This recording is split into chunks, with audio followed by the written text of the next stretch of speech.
Salut à tous, c'est Memorio, on se retrouve aujourd'hui pour une nouvelle review et dans cette vidéo je vais vous présenter la bombe factice destinée à l'airsoft de l'Attack 79. Cette bombe se présente sous la forme d'une mallette rigide noire, facilement transportable, de 23 cm par 18 pour 9 cm de haut avec un poids total de 1,4 kg. Avec la bombe sont fournis deux cercles décoratifs, un cercle nucléaire et un cercle bactériologique. Sont fournis également trois câbles bananes de désamorçage qu'il suffira de débrancher pour tenter de désamorcer. La clé d'allumage de la bombe est bien entendu fournie, que l'orga pourra garder sur lui, ainsi qu'un câble de charge pour la bombe. Je vais maintenant vous présenter la mise en route de la bombe. Pour commencer, il vous faudra brancher les trois câbles de désamorçage. Vous pouvez les brancher comme vous le souhaitez, cela n'a aucune importance. Lorsque les trois câbles sont branchés, il suffit de faire un quart de tour avec la clé pour allumer la bombe. L'orga pourra ensuite garder la clé sur lui pour éviter que des joueurs l'éteignent pendant la partie. Vous devrez ensuite utiliser le clavier pour entrer la durée de la minuterie en minutes. Une fois la minuterie réglée, tapez simplement un code à 4 chiffres afin d'amorcer la bombe. Une fois votre code tapé, un compte à rebours de 10 secondes se met en place avec un bip chaque seconde. À l'issue de ce compte à rebours, la bombe sera définitivement activée.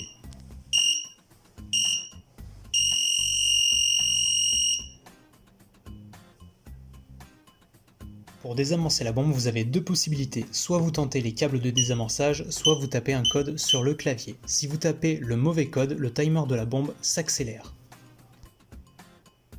Si vous tapez le bon code, le timer de la bombe s'arrête et la bombe est désamorcée. Vous avez autant d'essais que vous le souhaitez. Le système de désamorçage avec les câbles est uniquement une question de chance. La fonction de chaque câble change aléatoirement à chaque partie. L'un des trois câbles a pour fonction d'accélérer la minuterie. Un autre câble a pour fonction de désamorcer la bombe. Quant au troisième câble, vous l'aurez deviné, il fait exploser la bombe.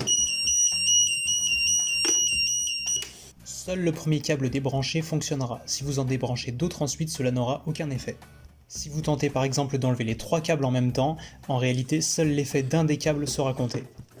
Dans le cas présent, c'est la minuterie qui s'accélère. La seule solution désormais pour désarmer la bombe sera de taper le bon code sur le clavier.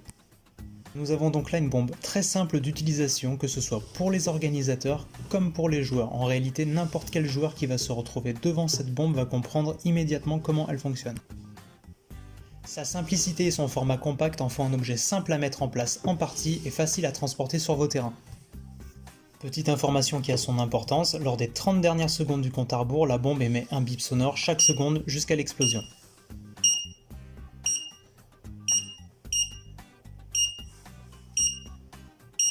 La sonnerie de la bombe est très forte et peut s'entendre facilement à une cinquantaine de mètres. Pour la couper, il suffira de couper le contact de la bombe avec la clé. La bombe est alimentée par une batterie banque stockée à l'intérieur de celle-ci. Pour la recharger, rien de plus simple, connectez le câble de charge d'un côté à la bombe et de l'autre côté à un port USB de charge.